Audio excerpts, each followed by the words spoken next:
Welcome. I'm Leslie Canham. I'm Mary Gavoni. I'm Linda Harvey. I'm Olivia Wan, and together we are the Compliance Divas.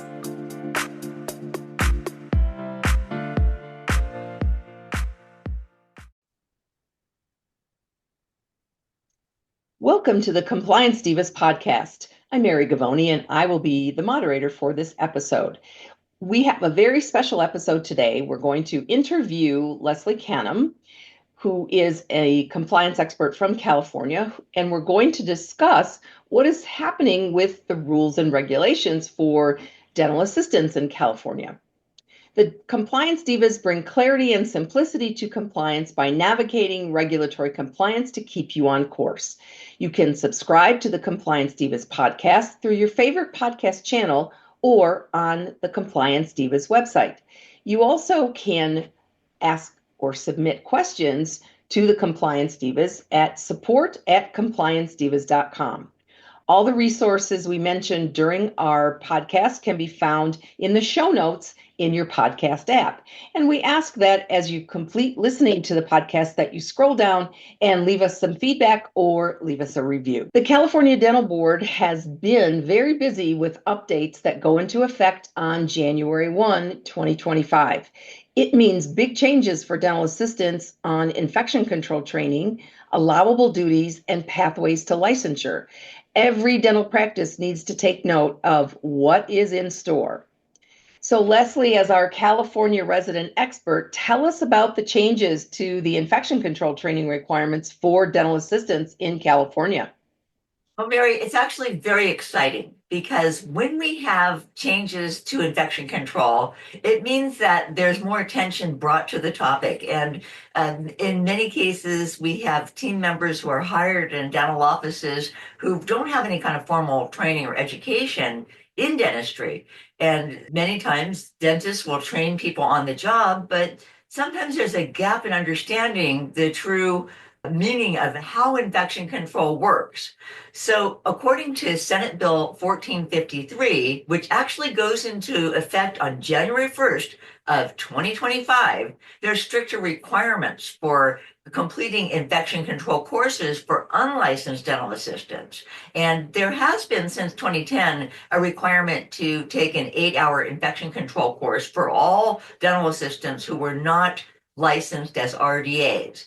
And it had a little cutoff or a time frame where if you were hired by a dental practice before 2010, you dodged the bullet. You didn't need to take that if you were an unlicensed dental assistant. This new regulation that goes into effect requires that all unlicensed dental assistants complete an 8-hour infection control course, actually prior to performing any basic supportive procedures in dentistry. And anytime someone is exposed to blood or other potentially infectious materials, they are considered a dental assistant. So let's say that someone only works in sterilization. So they're required to have that kind of training too. And I'll talk a little bit more about that in just a few minutes. And the other part of this that's interesting is that there's no exceptions. If you were hired before 2010, it doesn't matter if you're unlicensed as a dental assistant working in a dental practice on January 1 of 2025, you don't get to work in the clinical area anywhere, and there's no exceptions. Wow, Leslie, that has some pretty broad effects on dental practices. I imagine there are folks that were grandfathered in 2010 who maybe have not taken this infection control 8-hour course. And again, a pretty broad definition of who is a dental assistant. So let's go back and talk about the sterilization techs and as you mentioned, who all is required to take this course. Well, Mary, a lot of times with the workforce shortage, the first place where we think to hire someone to help us out so that the clinical team can be at chairside and be with patients and be productive is to bring somebody into the sterilization room and train them. Because you think, well, how hard is it to show someone how to process instruments? Well, and I know as former dental assistants, it can be pretty overwhelming if you don't know your tray setups, if you don't understand understand, the concept of handling sharp items, of packaging. I remember, Mary, if you could just refresh our viewers' memory of this one instance where you had somebody who wasn't trained in dental assisting who made a mistake when it came to the color change on sterilization pouches. Oh, Leslie, that's my signature infection control nightmare story. And it happened a number of years ago in a practice that was utilizing nylon tubing, typically called Nyclave, to package their instruments. And so you cut it to length for your instruments that you're processing, and you can either heat seal or you can put autoclave tape on each end of the package to seal it. So who knows how much training or the quality of the training that was done for this person. She had previously worked at McDonald's, and she remembered that she wasn't supposed to put instruments away in storage or in the treatment rooms until they had these black lines on the autoclave tape on the pouches. So when she attempted to operate the sterilizer, she couldn't remember. She was in a hurry. People needed instruments, so she got out a ruler and a Sharpie and traced the lines on the ends of the package on the autoclave tape. So we don't know exactly how long that was going on, but it was a few days that they were doing this. And so they had unsterile instruments, cleaned, but unsterile instruments going into treatment rooms. And that's pretty scary because you would think someone who's put on the spot in a position where they want to shine as an employee, don't want to admit that they don't have the knowledge. And people sometimes are a little reluctant to say, help me. I don't understand. What is the process? Or remind me. I know you've told me before, or you've shown me before. I made notes, but I still don't get it. And people sometimes are reluctant to share that. They're worried that maybe they might be fired for not being competent in the job. So sterilization techs really do need the attention, the training and the information. And of course, our very favorite place to send people for that is the Association for Dental Safety, formerly known as OSAP. So with this in mind, sterilization techs might be somebody who hops in from the front office area to run those instruments in. Or you may have someone who comes on a day where a receptionist who's called back on a day where they're shorthanded and asked to turn over a treatment room. Well, now they're in the category of needing to have the 8-hour infection control course. So it's before anyone's exposed to anything that OSHA would consider you to be exposed to, blood or other potentially infectious materials. And Leslie, I think I heard you say before that any unlicensed dental assistant who has not taken this 8-hour course is not able to work in dentistry when this rule takes effect January 1st. Is that true? That is absolutely true. And that just astounds me because so many people are working in dentistry in California who are not licensed as either RDAs or have one of the special permits where they've already taken this course. So it means that they must take it if they haven't already taken it. And I think it's going to really rock dentistry in California because dentists will be operating illegally if their dental assistant doesn't have this certificate. But one of the things that did come out of this new, I guess you could say, legislation that is great for infection control, not so great for the workforce shortage and for the distribution of how we're going to manage this and implement this all in dental offices coming up in January, is that now it's easier to get the 8-hour infection control certificate. It's an 8-hour course, but starting January 1, they've eliminated the lab portion, which means that there's a didactic portion, and it's still going to be 8 hours. 6 hours is really going to be devoted to the didactic or education part. But the part that's really more on, I could say, hands-on can be videos instead of actual hands-on. Now, it doesn't mean that the 8-hour courses have to change to that. The ones that are teaching the hands-on portion now and the didactic, currently it's a minimum of 4 hours hands-on. And in my opinion, that's really very little time to teach infection control to someone that hasn't had experience with it or doesn't understand the fundamentals or have a formal background in dental assisting training. So it's going to make the information very concise, very clipped, very short, very minimum need to know, not nice to know. It's a lot of nice to know stuff when it comes to infection control. And that's where I'm going to circle back to Association for Dental Safety with the information that they have, the abundance of information on their website, the webinars that can be taken to supplement someone's information. There's also the CDC Division of Oral Health. They have a fantastic 3-hour program that is a self-paced program, and I'm going to hope to make that something that be even mandatory as part of my training, that they get extra credit or bonus points or something for taking that, besides coming out of the other end having a very good foundation. And it's really, called Foundations. It's called Foundations for the Safest Dental Visit. So I'm going to see how I can make that part of my program that's going to be a recorded program, but something that dental assistants can access very, very quickly, so that there's not an interruption in the delivery of dental services in California. We're already suffering from the workforce shortage. You're so right, Leslie. And so this is the double-edged sword. This legislation is good for patient safety, making sure everybody is trained and understands how to help with providing that safest dental visit for patients. But on the other side, when you're dealing with shortages and putting extra requirements on, wow, there's a juggling act to try to balance that. But in addition to the infection control training, my understanding is that there are new duties for a dental assistant that are in this legislation. That's right, Mary. And for dental assistants, I think it's rather exciting. I'm thinking that it may cause a little bit of trepidation for others that aren't certain that this should be a dental assistant duty. It's actually the duty of coronal polishing. And coronal polishing is currently an RDA duty.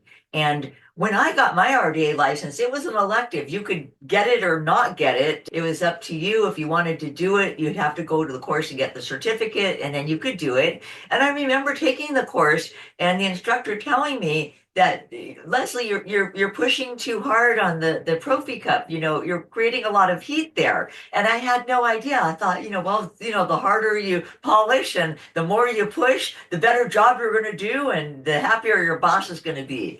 And she said, no, you could cause some serious, root damage if you're pushing and creating heat. So I had to be educated on how to do it, and then I had to practice it. Well, today, coronal polishing is actually a prerequisite for becoming an RDA. And there was a period of time where you had to get your coronal polishing license to renew your RDA. So now, coronal polishing being a DA duty, you don't need to be an RDA.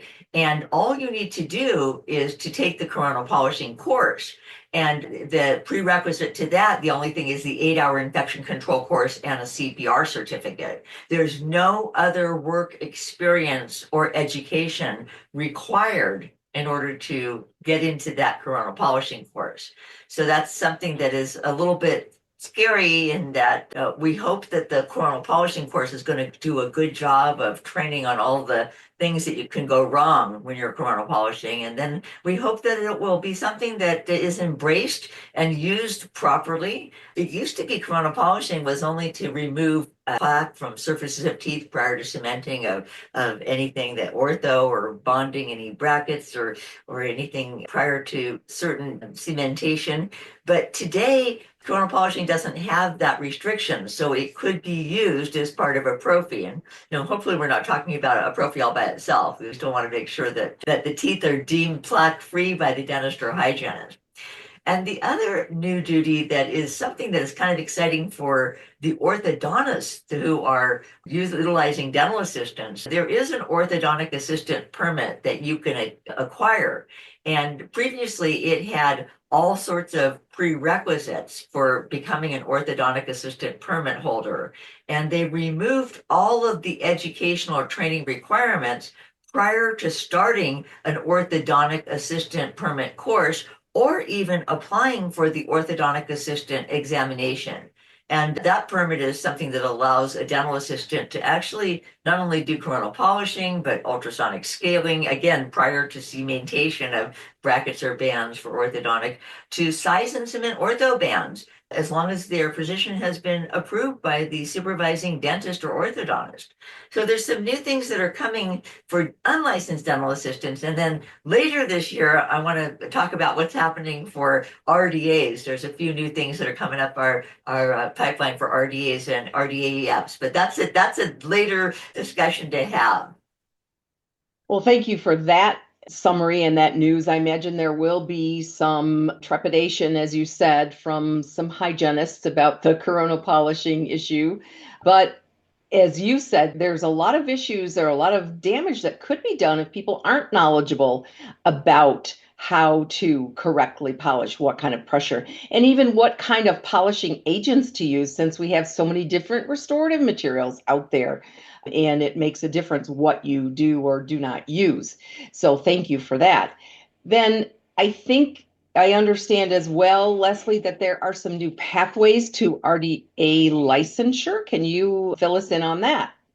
Yes, and Mary, I know you're going to be thrilled to hear this, that finally in California, CDAs, certified dental assistants, are recognized. And in the past, we were not. We were considered to be, well, it's nice that you're a CDA and you've got that national recognition, but in California, that doesn't help you with being able to do anything or apply for RDA here. It doesn't really count.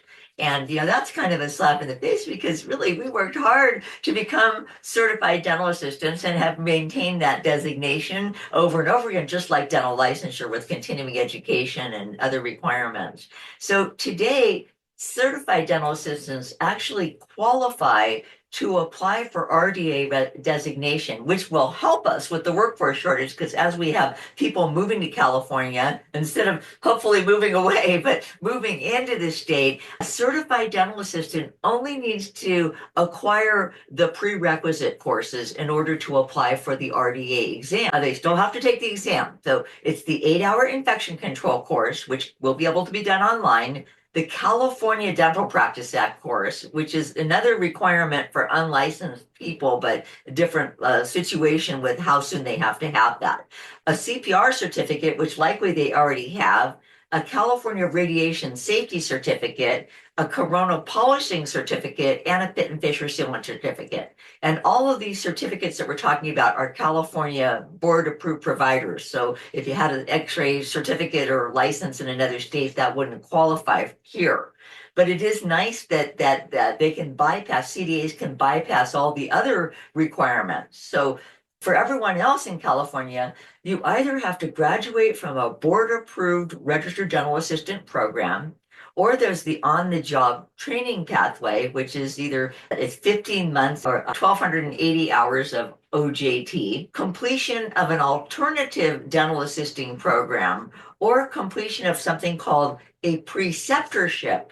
And a preceptorship is something that is new that the California Dental Association has helped dentists come up with a curriculum where they can be the dental assisting school, so to speak. And it includes a certain number of hours that they have as supervision. It's 500 hours of clinical chair side experience, directly supervised, approved, and documented by a preceptor who would be the dentist, and then the accumulation of work experience.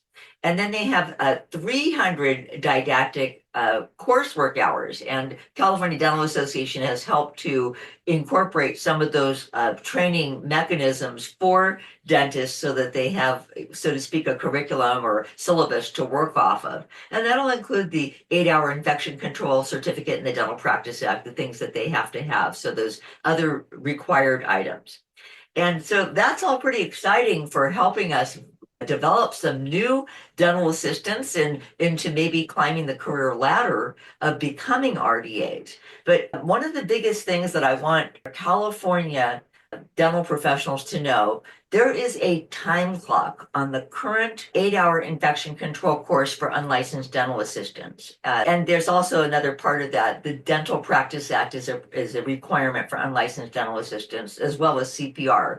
But the infection control 8-hour course and the Dental Practice Act course that have been taken by people in California today who are unlicensed. There's a new time clock starting January 1. They're only good for 2 years if you are going to advance the career ladder to RDA or to get one of the specialty permits like the orthodontic assistant permit or the other dental sedation assistant permit.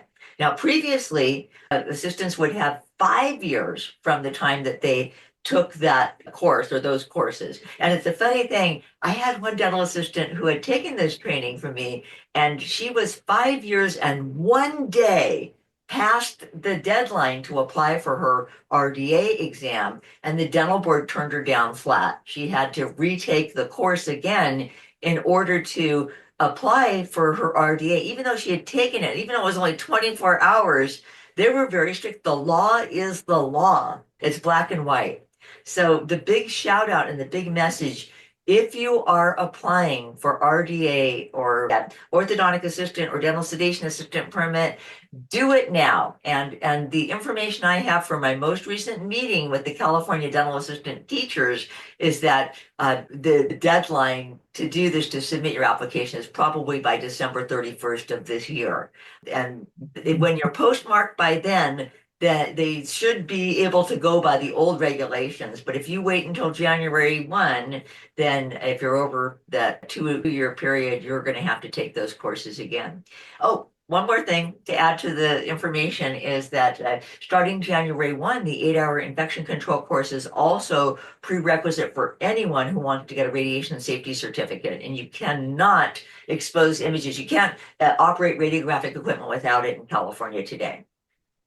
Great information, and very important for our listeners in California to make sure that you are paying attention to those deadlines. There's not a grace period. It's a very hard line. It is interesting to me that California finally has, and I think there are other states as well, recognizing certified dental assistants as something other than an unlicensed assistant, so that you are given credit, as you said, for all that hard work completing that examination. The only thing in the criteria list that concerns me a little bit is the completion of an alternative DA program. So I'm guessing maybe that means something maybe that would fall into the preceptorship category or something that's not accredited. And I know I just put you on the spot, Leslie, of trying to find an answer to that, but that's kind of a vague alternative. You know, do I have to prove that I graduated from another dental assisting program? Could it be something in another state? Leslie has an answer for us on what qualifies as an alternate dental assisting program.